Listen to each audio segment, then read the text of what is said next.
फ़र्ज़ कीजिए कि एक दिन आपकी तबीयत ख़राब होने लगे। आपके शरीर को असहनीय पीड़ा और अनजाने सेंसेशंस की अनुभूति हो। आप परेशान हो, आनन-फानन में किसी प्रकार डॉक्टर के पास पहुँचे। वो आपकी इस बीमारी को ठीक करने के लिए मेडिकल साइंस में पॉसिबल सारे चेकअप्स और टेस्ट कर डाले। पर इन सब के बावजूद वो इस मर्ज़ का इलाज तो दूर, इसे पहचानने में भी सफल ना हो पाए। और इसी बीच इसके मरीजों की संख्या रहस्यमय ढंग से बढ़ने लगे। हाँ, आज हम बियॉन्ड साइंस नाम की एक नई सेगमेंट ला रहे हैं। इस सेगमेंट के अंतर्गत आ रही वीडियोस में हम उन घटनाओं के बारे में जानेंगे जिनके राज साइंस भी नहीं खोल पाया। बियॉन्ड साइंस सेगमेंट की पहली वीडियो का विषय है हवाना सिंड्रोम। कहानी की शुरुआत एक छोटे से बैकग्राउंड इंट्रो से करते हैं। नॉर्थ अमेरिका में एक देश है क्यूबा और अटलांटिक ओशन के किनारे बसी है उसकी राजधानी हवाना। ये एक टूरिस्ट हॉटस्पॉट है। इसी अटलांटिक ओशन के लहरों को चूमती हुई एक बहुमंजिला इमारत खड़ी है। चारों तरफ से लंबे दीवारों से घिरी हुई ये इमारत, जिसे लोग मिलिकॉन भी कहते हैं, वो यूनाइटेड स्टेट ऑफ अमेरिका का क्यूबन एम्बेसी हेडक्वार्टर है। इस इमारत में एम्बेसी स्टाफ के साथ साथ CIA के अधिकारी भी काम करते हैं। अब कहानी को मुख्य विषय की ओर मोड़ते हैं। 30 दिसंबर 2016 के दिन एम्बेसी के एक स्टाफ ने वहाँ मौजूद मेडिकल हेल्प सेक्शन में रिपोर्ट की। वो मानसिक रूप से थोड़ा अस्वस्थ लग रहा था।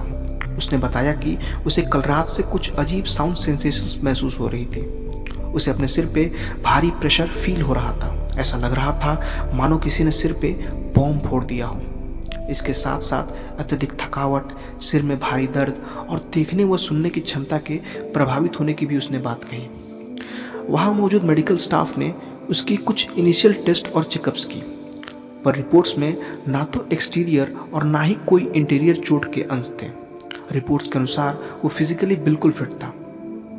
तब डॉक्टर्स ने साइकोलॉजिकल बीमारी की आशंका जताते हुए उसे साइकेट्रिक हेल्प लेने की सलाह दी। वैसे भी इन ऑफिशियल्स के लिए दिमागी बीमारी और डिप्रेशन कॉमन बात थी।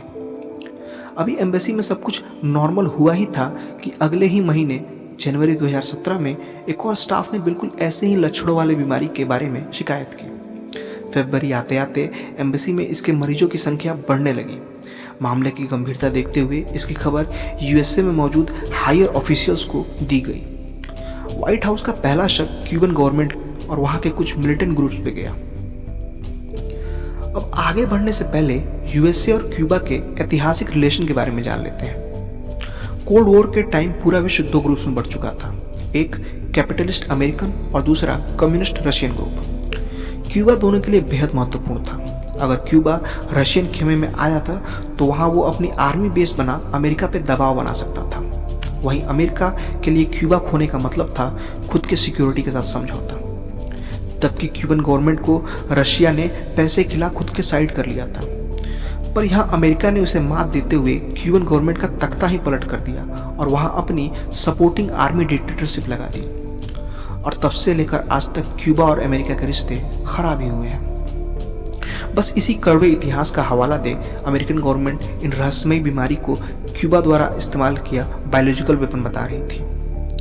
पर जल्द ही क्यूबन गवर्नमेंट द्वारा इसे नकारने तथा इस सिंड्रोम की जटिलताओं को देखते हुए क्यूबा जैसे छोटे देश के लिए इसके पीछे होने की बात को खारिज कर दिया गया। अब इसके पीछे किसी सुपर पावर नेशन के होने की आशंका जताई गई, जिसमें रशिया का नाम सबसे ऊपर था।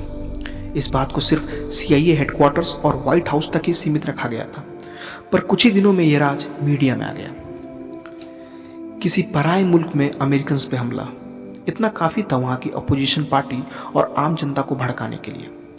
तब की ट्रंप सरकार अभी सब कुछ समझा ही रही थी, तभी इस सिंड्रोम ने एक बार फिर सिर उठाया। इस बार अमेरिका से हजारों मील दूर उसके नए दुश्मन चाइना में। चाइना का एक प्रांत है ग्वांगजोंगो। मार्च 2018 में यहाँ के अमेरिकन एम्बेसी में काम कर रही कैथरीन ने भी ऐसे ही सिंड्रोम की शिकायत की। उनकी बीमारी की बताई गई डिटेलिंग हवाना के ऑफिशियल के डिटेलिंग से हूबहू मैच करने लगी और देखते देखते एम्बेसी के 15 लोग संक्रमित हो गए। अब शक की सुई अमेरिका के नए दुश्मन के रूप में तैयार हो रहे चाइना पर रुक गई। अमेरिका ने पहले ही आगाह किया था कि चाइना ऐसे खतरनाक हथियारों पर काम कर रहा था। हालांकि ये शक ज़्यादा दिन तक नहीं रहा, क्योंकि जल्द ही इस बीमारी का विस्तार होने लगा। अब रशिया, पोलैंड, जॉर्जिया, ताइवान जैसे स्थानों के अमेरिकन एम्बेसी के लोगों को भी इस सिंड्रोम के चपेट में आने की रिपोर्ट आने लगी। हाल की घटनाओं के बारे में बात करें तो जनवरी 2021 से लेकर जुलाई 2021 तक ऑस्ट्रिया के वियना शहर से 20 से भी ज़्यादा अमेरिकन ऑफिशियल के इस सिंड्रोम से जूझने की बात सामने आई है। साधारण शब्दों में कहें तो पिछले 4.5 सालों में एक अनजान बीमारी या हथियार ने एक अति विकसित देश के दुनिया के अलग अलग हिस्सों में काम कर रहे कर्मचारियों को अपनी चपेट में ले लिया। और हैरान करने वाली बात यह है कि यह देश के पास मेडिकल साइंस में इतनी एडवांस नॉलेज होने के बाद भी वह इस सिंड्रोम के बारे में कुछ नहीं जानता। इस सिंड्रोम के पीछे कई थ्योरीज हैं। कुछ थ्योरीज कहती हैं कि यह माइक्रोवेव द्वारा संचालित बीमारी है। इन माइक्रोवेव्स को किसी प्रकार सिर के अंदर डाला गया होगा, जो अब वहां पहुंच इंसान की मेंटल स्ट्रक्चर को डिस्टर्ब कर रही हैं। कुछ थ्योरीज इन्हें हाई फ्रीक्वेंसी के अल्ट्रासाउंड वेव्स से उत्पन्न हुई डिसऑर्डर बताती हैं। इनके अनुसार संक्रमित लोग किसी प्रकार से इन हार्मफुल रेडिएशन के संपर्क में लाए गए होंगे, जो बाद में इनसे इस ट्रॉमा के कारण रहा होगा। पर अभी तक कुछ भी पक्का नहीं कहा जा सका है। अमेरिकन मेडिकल एक्सपर्ट्स लगातार इस पर रिसर्च कर रहे हैं, पर 4.5 सालों से उनकी झोली खाली ही है। वही अपनी जनता के बीच बढ़ते प्रोटेस्ट और भय को देखते हुए अमेरिकन गवर्नमेंट ने स्पेशल टास्क फोर्स का गठन किया है और इस टीम का नेतृत्व वही अंडरकवर एजेंट कर रहे हैं जिसने ओसामा बिन लादेन को ढूंढने वाली टीम का लीड किया था। काफ़ी समय बीत चुका है। अब सबकी निगाहें जो बाइडेन की नई अमेरिकन गवर्नमेंट पे है। सबको उम्मीद है कि वो हवाना सिंड्रोम के राज से पर्दा जरूर उठाएंगे, और उन्हें ये करना भी होगा, क्योंकि जो आज अमेरिका के लोगों के साथ हो रहा है वो कल किसी भी देश के नागरिक के साथ हो सकता है। आशा है कि आपको ये हमारी बियॉन्ड साइंस की पहली प्रस्तुति अच्छी लगी होगी। अगर वीडियो अच्छा लगा हो तो चैनल को सब्सक्राइब और शेयर करें, और हमारी मुलाकात ऐसी ही होती ही रहेगी, क्योंकि हमारी ये दुनिया अजीब है।